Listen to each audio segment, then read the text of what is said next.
Boa tarde, hoje, quarta-feira, 29 de janeiro de 2014. O RN Acontece está começando na tela da Band.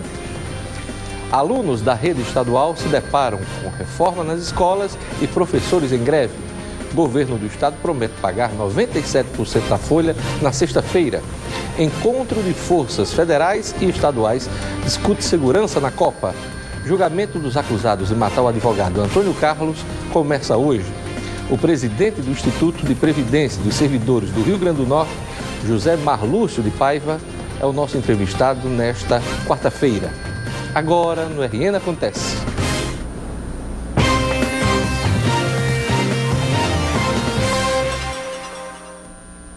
As aulas na rede estadual de ensino começaram ontem, mas os estudantes de algumas escolas ainda aguardam o início das aulas. O motivo é que alguns prédios estão passando por reformas. A reportagem de Rayane Guedes. Nos corredores, filas de carteiras. E nas salas de aula, onde deveriam estar professores e alunos, operários trabalham.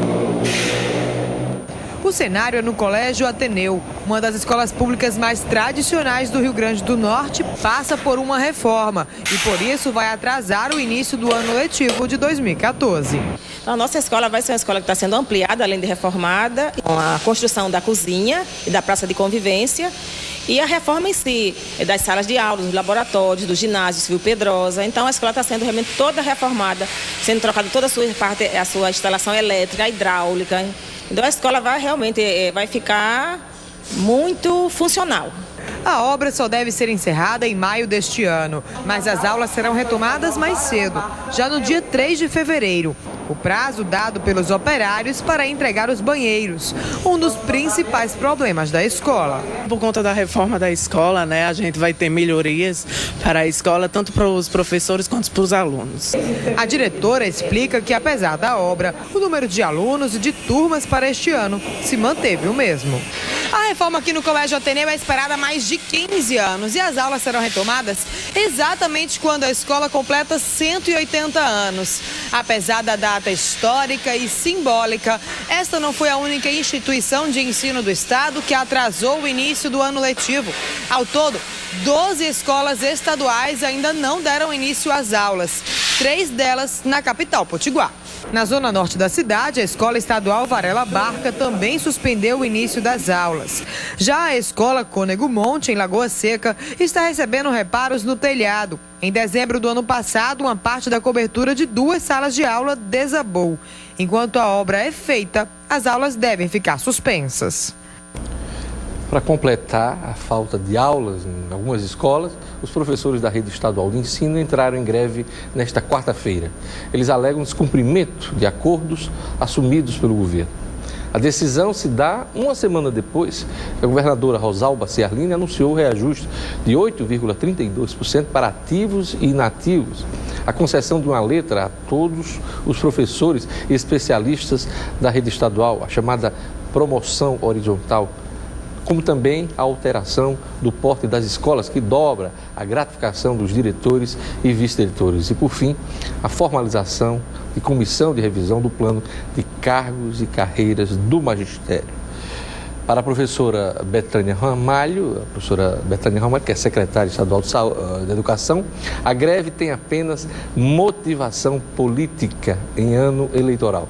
Os alunos começam o ano como vítimas da queda de braço entre governo e os professores. Isto é lamentável. As secretarias de Planejamento e Finanças e Administração informaram que o pagamento dos salários dos servidores estaduais relativo ao mês de janeiro se dará da seguinte forma. Dia 31, sexta-feira, a partir das 10 horas, será efetuado o pagamento de todos os servidores da Segurança, Saúde, Educação, Universidade Estadual do Rio Grande do Norte, independente do valor do salário, e de todos os demais servidores das outras áreas que recebem até R$5.000 líquidos. No caso aí, 99.514 servidores, equivalente a 97% da folha.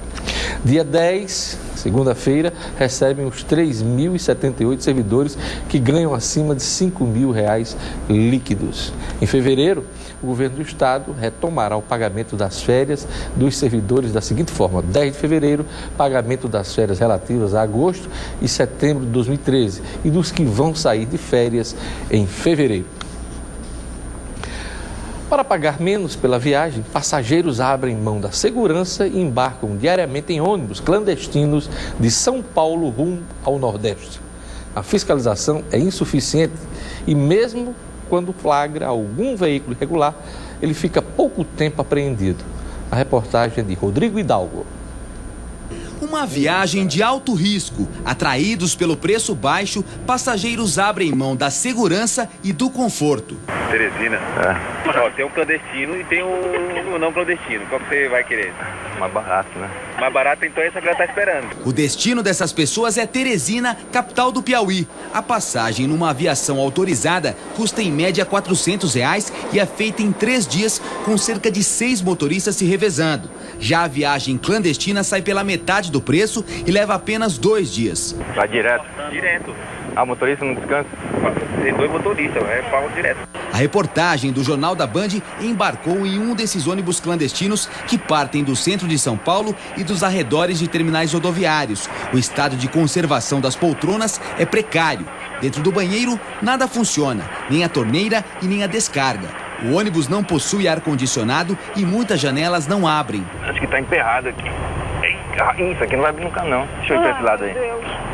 Cérvulo acabou de voltar de Teresina com a esposa e os 2 filhos. Ele sabe do risco oferecido pelos clandestinos, mas mesmo assim optou pela viagem mais barata. Então, como a gente tem outras opções, a gente opta por elas.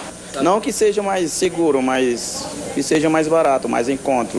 Já este confeiteiro piauiense, que mora em São Paulo, resolveu desistir dos ônibus clandestinos. Eu tô pegando outra alternativa que às vezes pego uma promoção para ir de avião, que é uma viagem mais rápida, aí eu acabo indo de avião. Acidentes envolvendo clandestinos são frequentes nas estradas brasileiras. Há cerca de 2 meses, 5 pessoas morreram e 30 ficaram feridas em uma batida envolvendo um ônibus ilegal e um caminhão na BR-050 em Goiás. A fiscalização desses veículos é feita pela ANTT, Agência Nacional de Transportes Terrestres, que reconhece que o problema não acaba com a apreensão do ônibus irregular. As regras em vigor permitem que um ônibus clandestino fique poucas horas num pátio. Os ilegais precisam pagar uma multa de R$ 5.300, arcar com os custos do transporte dos passageiros numa empresa regular e resolver o problema, como a falta de cinto de segurança. Uma proposta da ANTT prevê que esses veículos sejam obrigados a ficar recolhidos por pelo menos 3 dias. Esse ano a agência pretende duplicar apreensões de veículos e operações voltadas para os aspectos de segurança veicular em conjunto com a Polícia Militar, não só do clandestino, mas de uma maneira geral, né? O barato muitas vezes sai caro e o preço a ser pago pode ser a vida, a sua vida e a vida dos seus familiares. Portanto, não caia na esparrela de subir num ônibus clandestino. Além do desconforto, um ônibus desse não garante segurança alguma, é a maior roubada. Você pode embarcar numa viagem sem volta para casa. Você já imaginou isso? O trânsito cada vez mais caótico de Natal acende um alerta. Tem carros demais circulando na cidade. O trânsito cada vez mais caótico de Natal acende um alerta. Tem carros demais circulando por aqui. Uma realidade constatada nas ruas e confirmada em números. O Rio Grande do Norte conta hoje com 970 mil veículos em sua frota. E apesar do sufoco no trânsito, nem todos esses automóveis estão circulando. Enquanto a frota do Rio Grande do Norte chega hoje perto de 1 milhão de automóveis, apenas 642 mil motoristas estão habilitados para dirigir no estado. Ou seja, assim, do nada, cerca de 300 mil automóveis podem começar a circular nas ruas. Falta apenas o motorista. O diretor do Detran explica que a questão é econômica e social.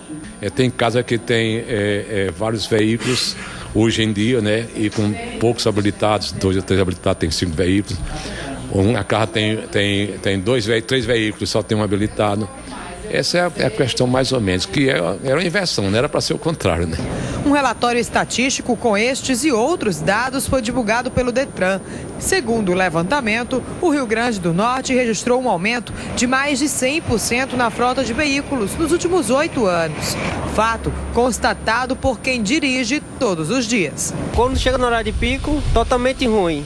Congestionamento direto. Tem dias que tá bem difícil. A gente perde muito tempo no trânsito, às vezes. Vai chegar um dia que a gente não vai comprar, não. Alguém vai dar, viu?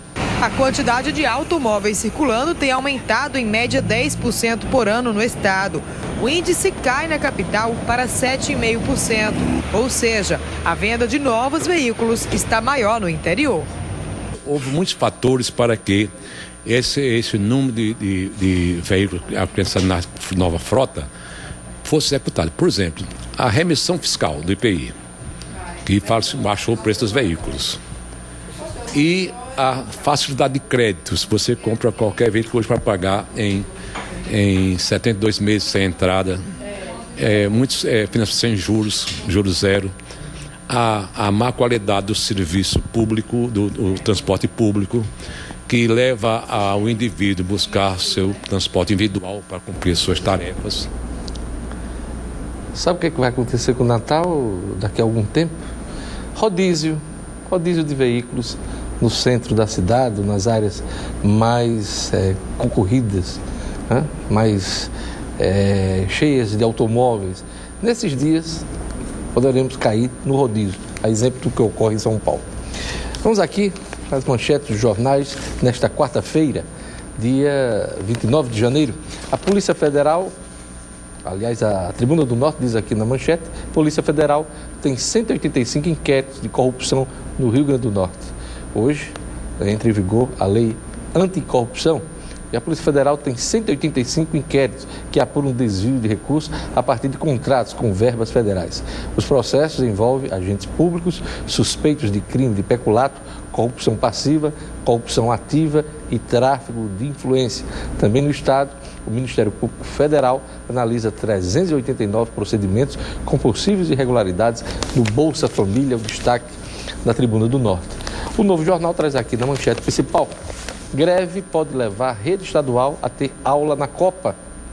No primeiro dia de aulas, a greve é quem diz presente e manutenção do movimento pode quebrar o calendário que previa férias em junho, mês da Copa do Mundo. Aqui em Natal, o destaque do Novo Jornal. Em Mossoró, as manchetes são as seguintes: o moçoroense estampa na sua capa: professores entram em greve por tempo indeterminado. Gazeta do Oeste: professores da rede estadual iniciam greve por tempo indeterminado. Jornal de Fato: Rio Grande do Norte tem mais carros do que motoristas. O Detran fez um levantamento no ano passado e que atesta que a frota de veículos de 2010 a 2013 cresceu 29,99%, enquanto que a população potiguar cresceu apenas 6,5%. E nesta quarta-feira, 29 de janeiro, o portal de notícias No Minuto destaca: Natal é a primeira cidade sede da Copa a receber caravana da segurança. A reunião acontece hoje às 14 horas na Secretaria de Segurança Pública. Durante as visitas será verificado o andamento da capacitação dos policiais para o Mundial. Também é destaque no Minuto: Zona Norte foi a região mais atendida pela biometria. A revisão eleitoral biométrica atendeu 91% do eleitorado da 69ª zona e os bairros de Pajuçara e Nossa Senhora da Apresentação tiveram cada um 94% dos seus eleitores atendidos. Também é destaque no Minuto: médicos cubanos desembarcam hoje em Fortaleza. O voo está previsto para chegar às 16h30. Os profissionais fazem parte do terceiro ciclo do programa Mais Médicos. Acesse o portal de notícias No Minuto, www.nominuto.com. Agora vamos falar de crescimento profissional, certo? Todo mundo sabe que o sucesso não escolhe idade e por isso mesmo a UNP criou a graduação executiva. Se você tem 27 anos ou mais e está querendo subir dentro da empresa ou conquistar um emprego melhor, esta é a sua melhor escolha, pode acreditar. São 2 aulas por semana, mais atividades online. Você pode cursar em Natal ou Mossoró administração, marketing, Gestão Comercial e Recursos Humanos. Em Natal, Ciências Contábeis, Serviço Social, Gestão Pública e um novo curso de Pedagogia. Outra coisa importante, você também não precisa comprometer o orçamento. As mensalidades são super em conta e o material didático online é gratuito. Essa é a sua chance de ter uma história única. Não deixe essa oportunidade para depois. Acesse gex.unp.br. UNP única como você. Veja a seguir: encontro de forças federais e estaduais discute segurança na Copa. Julgamento dos acusados de matar o advogado Antônio Carlos começa hoje. Eu volto em instantes com o RN Acontece.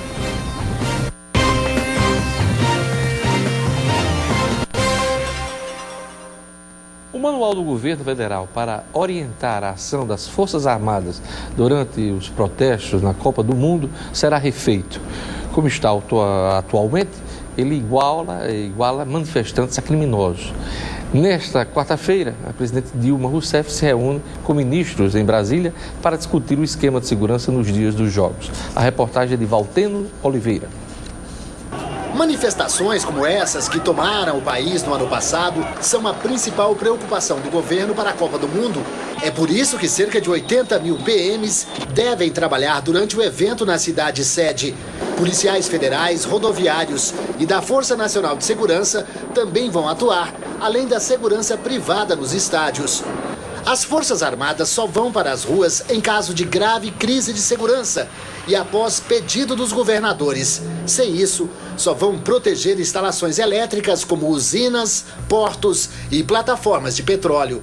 Neste evento em Brasília, o ministro da Defesa informou que o manual dos protestos será refeito.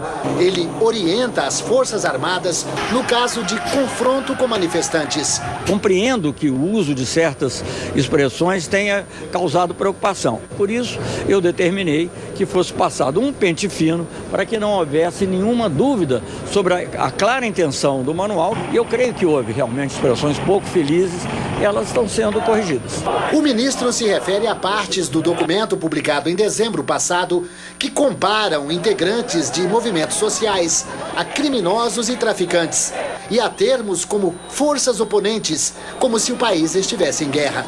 A segurança na Copa será o primeiro tema a ser tratado pela presidente Dilma assim que ela chegar da viagem a Cuba. A reunião marcada com os ministros da Justiça e da Defesa para esta quarta-feira aqui no Palácio do Planalto vai discutir formas de garantir o direito de quem vai assistir aos Jogos.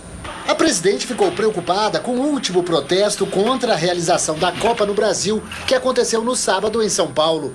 Começou pacífico e acabou em violência, com um manifestante baleado pela polícia, que permanece internado na UTI. Fabrício Chaves, de 22 anos, levou 2 tiros depois de supostamente ter agredido um PM com um estilete. Como a gente noticiou aqui ontem, no RN Acontece, daqui a pouco, às 2 da tarde, na Secretaria de Segurança Pública e Defesa Social do Estado, será realizada uma reunião para discutir a segurança na Copa.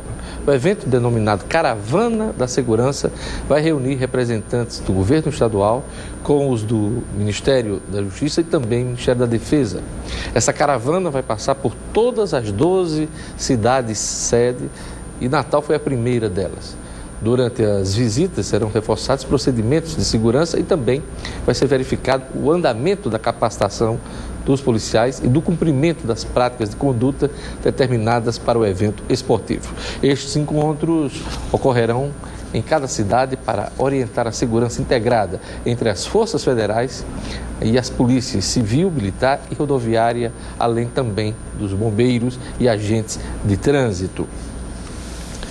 O julgamento dos acusados de matar o advogado Antônio Carlos de Souza Oliveira, morto no ano passado, começa hoje à tarde no Tribunal do Júri. O crime ocorreu em um bar no bairro de Nazaré, em Natal. A repórter Gerlane Lima tem mais informações. Aproximadamente 8 meses após o assassinato do advogado Antônio Carlos de Souza Oliveira, morto a tiros no banheiro de um bar, a Justiça começa nesta quarta-feira o julgamento dos acusados desse crime. A audiência de instrução está marcada para as 14 horas na 3ª Vara Criminal de Natal. 4 pessoas serão levadas a julgamento, sendo o comerciante Expedito José dos Santos, o irmão Sérgio, apontado como mandante, bem como Antônio Carlos Ferreira de Lima, o Carlos Cabeção e Marcos Antônio de Melo Pontes, o irmão Marcos, que teriam articulado o homicídio. E ainda Lucas Daniel André da Silva, o Luquinha, que teria efetuado os disparos que mataram o advogado. Os acusados foram denunciados pelo Ministério Público por homicídio qualificado, após uma comissão formada pelos delegados Roberto Andrade, Carla Viviane e Raimundo Rolim chegar à conclusão que o advogado Antônio Carlos foi morto por causa de briga por um terreno em São Gonçalo do Amarante. O advogado Antônio Carlos de Oliveira atuava na área criminal, sendo um dos mais conhecidos de Natal. Na época do crime, em maio do ano passado, o caso ganhou grande repercussão. Ele estava bebendo em um bar no bairro Nazaré e, quando foi ao banheiro, foi seguido e morto com tiros na cabeça. O vereador de Natal, Hugo Manso, do Partido dos Trabalhadores, disse hoje, em meu programa de rádio, na 96 FM, que o PT estuda alternativas em caso de insucesso nas tratativas com o PMDB. O vereador informou que o PT já está conversando com o PSD e não descarta uma chapa puro sangue do PT, como ocorreu em 2002, na eleição estadual. O PT, segundo ele, aposta na negociação que o partido fará no plano nacional e acredita ser possível um entendimento com o PMDB.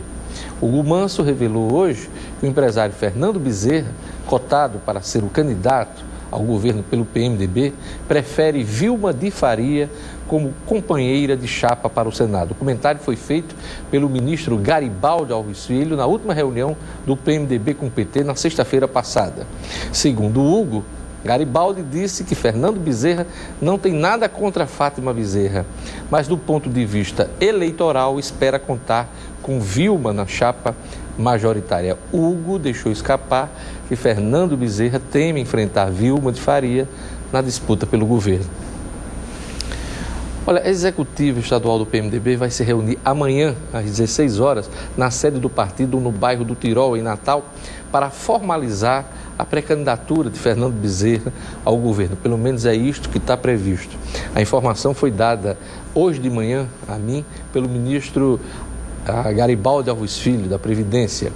O ministro confirmou presença antes de seguir viagem para Apodi, ele que está em Brasília. A expectativa é grande para saber se o empresário Fernando Bezerra vai comparecer ao encontro partidário. Na última sexta-feira, apesar de convidado, ele faltou ao encontro de mídias sociais promovido pela Legenda, com a presença do presidente nacional do PMDB, senador Valdir Raupp. Garibaldi Filho não soube dizer o real motivo da ausência de Bezerra no evento do PMDB, mas admite que o fato gerou um burburinho no momento em que ele, Garibaldi e Henrique Eduardo Alves tentam consolidar a pré-candidatura do ex-senador dentro do partido. A ausência de Fernando Bezerra pode ter sido motivada por 2 episódios que ocorreram na semana passada. O primeiro deles ocorreu em Mossoró, na casa de Fafá Rosado e Leonardo Nogueira. Henrique disse aos jornalistas algo que foi interpretado como a possibilidade de ele concorrer ao governo dentro de uma forte coalizão de forças partidárias. No outro dia, em entrevista a mim, aqui no RN Acontece, o tio de Garibaldi e Henrique Eduardo Alves, deputado estadual Agnello Alves, disse com todas as letras que o candidato do PMDB, na opinião dele, é Henrique Eduardo Alves. Ele chegou a elogiar, Agnello chegou a elogiar Fernando Bezerra, mas disse que estava faltando alguma coisa nessa história de candidatura do empresário, porque ele, Agnello, ainda não tinha visto um vereador, um prefeito ou deputado do PMDB defendendo o nome de Bezerra. Na sequência, Henrique Eduardo Alves me concedeu uma entrevista no rádio para reafirmar seu projeto à reeleição para a Câmara dos Deputados e que o candidato do PMDB ao governo é Fernando Bezerra. A reunião da executiva, que vai ocorrer amanhã, foi marcada justamente para apresentar Bezerra nesta condição de pré-candidato do PMDB. Na semana passada, Fernando Bezerra tinha motivos de sobra para faltar ao evento do PMDB e faltou. A desconfiança reinava na cabeça do empresário. Amanhã, não. Se Fernando Bezerra não comparecer à reunião da executiva estadual, como asseverou Henrique Eduardo Alves, será o sinal claro que Fernando Bezerra está fora da disputa. E o PMDB terá de buscar outro nome para encabeçar a chapa majoritária das eleições deste ano. E como diz o sertanejo, e eu venho dizendo nos últimos dias, a confusão está grande na eleição do Rio Grande do Norte, feito muriçoca em beira de pinico. Amanhã a bola volta a rolar na Arena das Dunas. O ABC enfrenta o Palmeiras de Goianinha às 19h15 em partida válida pela 6ª rodada da Copa FNF. Os ingressos já estão disponíveis. Quem quiser conferir a partida entre ABC e Palmeiras de Goianinha, os ingressos já começaram a ser vendidos. O bilhete vai custar de R$40 a R$80. São ao todo 5 pontos de venda. Nas bilheterias aqui do estádio Arena das Dunas, na loja Conceito do ABC, no Frasqueirão, além também da sorveteria Esterbom do Nordestão do Santa Catarina e também na livraria Câmara Cascudo do Centro. Lembrando que é sempre possível comprar pela internet no site www.arenadasdunas.com.br/ingressos. Sócios torcedores, concessionários de cadeira cativa de camarotes do ABC vão ter acesso livre ao estádio. A partida está marcada para as 7h15 da noite desta quinta-feira. Rayane Guedes para o RN Acontece. Na hora de fazer um plano de saúde para a sua família, invista no plano que investe em você. O Apvida já conta com a maior estrutura em assistência médica de todo o Norte e Nordeste e não para de crescer. Faça a escolha de mais de 2.400.000 pessoas e aproveite toda a tecnologia, segurança e qualidade para manter sua saúde sempre em alta. E tudo isso por um precinho bem pequeno, hein? Ligue agora para o 3220-5021. Eu vou repetir, 3220-5021 e garanta seu plano Apvida, saúde ao seu alcance. No próximo bloco eu vou entrevistar o presidente do Instituto de Previdência dos Servidores do Estado, José Marlúcio de Paiva. Eu volto em instantes, o RN Acontece.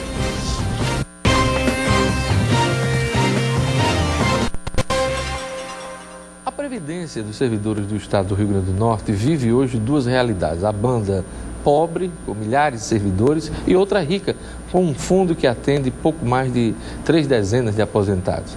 Segundo as informações da área do planejamento do governo do Estado, o déficit da banda ruim deve estourar nos próximos anos. Quem vai explicar para a gente a situação do IPERN é o presidente do Instituto, José Marlúcio Diógenes de Paiva. Boa tarde, José Marlúcio. Boa tarde. Como é que está a situação da Previdência aqui no nosso Estado? Olha, a Previdência, existem 2 fundos. O fundo financeiro e era apenas o fundo financeiro. Quando foi em 2005, fizeram a segregação, dividiram. Quem entrou no Estado até aquela época participava do fundo financeiro. E a partir de 2005, quem entrasse no Estado passava para o fundo previdenciário. Que esse é o rico que está com muitos recursos. Eu considero rico os 2, porque o financeiro está no orçamento do Estado para pagar o ano que entra. Ele pode atrasar 2 dias, 10 dias, 5 dias, para um, para outro, mas é compromisso do Estado pagar. E o outro, como é que... O outro fundo, esse é para daqui a 30 anos. É o fundo rico, porque tem um dinheiro que ninguém mexe. Só, para falar desse fundo rico, o Estado do Rio Grande do Norte e outros estados pequenos fizeram essa segregação de massas, que era uma exigência do Ministério da Previdência, para que, senão ele entrava no CADIM, como se fosse, não é CADIM, é o certificado de regularidade previdenciário. Então todos se apressaram em fazer. E o Rio Grande do Norte se apressou em fazer, o que foi muito bom. Só que os outros estados, tipo Rio de Janeiro, tipo São Paulo, tipo Pernambuco, tipo Ceará, não fizeram esse fundo previdenciário. Então, você tem uma ideia do que é o fundo previdenciário, Este mês irão 14 milhões do Estado para lá, para o Fundo Previdenciário, e o Estado ainda vai entrar com 40 milhões de reais para pagar o fundo financeiro. Então o Estado está tirando 54 milhões, que Pernambuco não tira, que os outros não tiram, proporcionalmente, porque ele é muito mais dinheiro, para pagar a folha. O Estado do Rio Grande do Norte tira. Se ele tivesse com esse dinheiro hoje, que ele vai estar repassando para os fundos, ele pagava a folha. Está entendendo? Até porque eu vou lhe explicar. Agora, Minas Gerais fez o quê? Minas Gerais. Ele tinha 4 bilhões em fundo previdenciário. E mensalmente ela aportava 400 milhões do que faltava do déficit previdenciário. Mandava para a folha de pagamento. Então foi que ele fez um decreto do governador, foi para a Assembleia Legislativa e ficou somente um fundo a ser criado agora, neste ano ainda, até o fim do ano, que vai ser a Previdência Complementar, que aí sim ele vai tirar o dinheiro, vai depositar 8%, e o funcionário vai depositar aquilo que ele pode para a Previdência dele futura. É mais ou menos nos moldes do Funprev que foi criado pelo governo federal. Pronto, esse aí está certo. Então ele não tem esses 700 e tantos milhões que nós temos, que ele tem 4 bilhões, ele agora vai dar esses 4 bilhões e botar no fundo financeiro. É isso que eu estou dizendo. Eu sei que o fundo financeiro pode ser a solução para a Previdência aqui do Estado. Seria, mas é muito complicado, tudo é complicado, porque aqui o governo quis diminuir a alíquota dele de 22% para 11%, em cima desses 700 milhões que ele está aqui, que ninguém mexe. Não foi possível. Ainda está com um projeto lá na Assembleia que não foi aprovado, para ele diminuir, para 3, 4 milhões por mês diminuir para ele.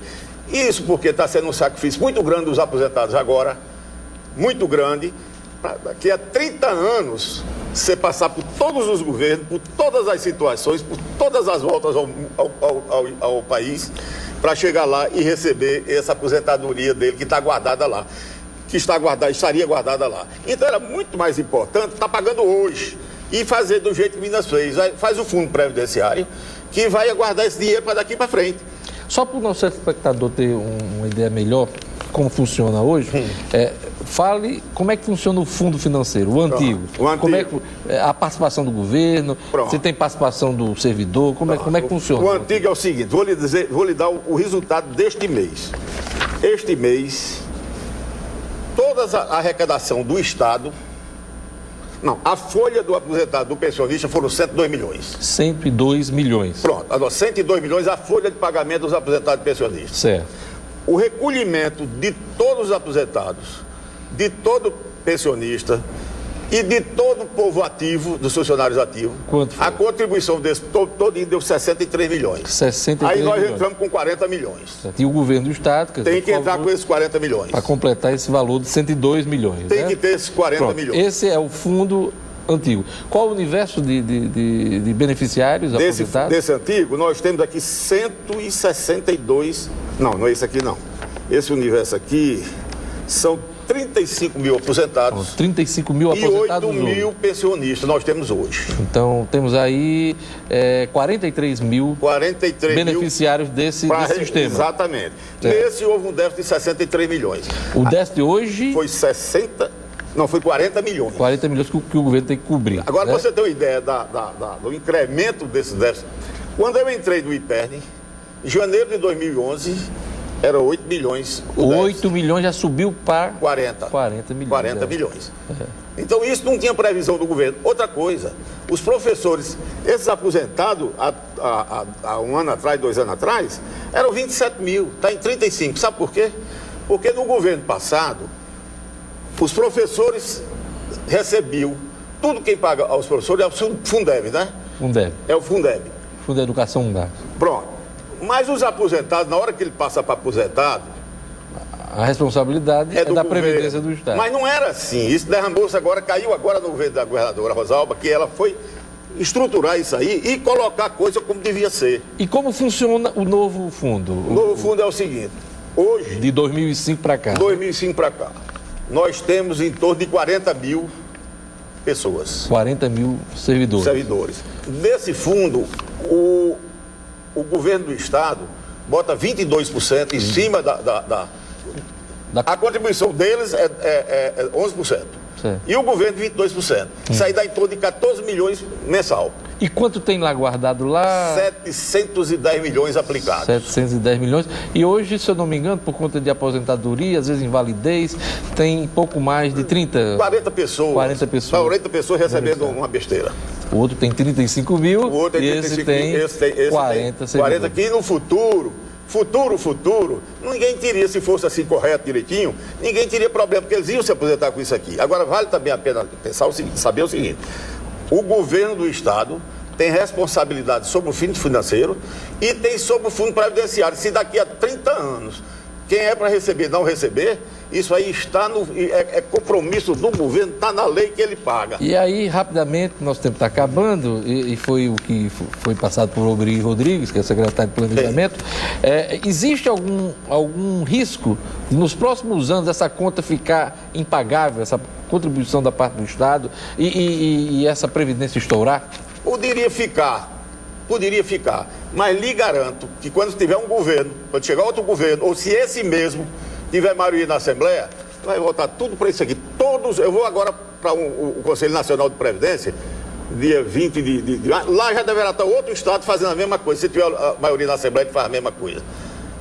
Perfeito. Ele tira esse fundo de previdenciário que é para daqui a 30 anos e vão usar agora, e ele ele tem um compromisso, como ele tem do fundo previdenciário, de pagar as aposentadorias hoje e depois. É por isso que eu acredito. Então, quer dizer, a sua sugestão é juntar um fundo no outro. A minha seria, em vez de 3 fundos, porque vai ter que ter a previdência complementar. Em vez de você ter o financeiro, o previdenciário e a previdência complementar, fazer um só. Uma previdência complementar e hoje os aposentados não serem penalizados. Entendeu? É isso aí. É isso aí. Que eu não quero saber o constrangimento, que eu sei que a governadora um dia vai subir em pé, ela diz: vai cuidar dos meus pensionistas, dos meus aposentados, que amanhã eu serei aposentada de lá. É isso aí. Eu queria agradecer a presença aqui do presidente do Instituto de Previdência dos Servidores do Estado, José Marlúcio Diógenes de Paiva. Obrigado, Zé Marlúcio, e boa sorte aí nesse abacaxi, que é um abacaxi. Estão as suas horas, mas não é não. Isso não tem não. Todo mundo cumprindo com sua responsabilidade, não tem abacaxi. Obrigado. O RN Acontece vai ficando por aqui. Assista a reprise logo mais no portal nominuto.com. Gostaria de mandar um abraço para Moisés de Lima, jornalista de Mossoró. Um abraço também para Petit das Virgens. Um abraço também para o publicitário Rogério Nunes. Turma que acompanha nosso noticiário. Obrigado pela audiência. Eu volto amanhã aqui na Band.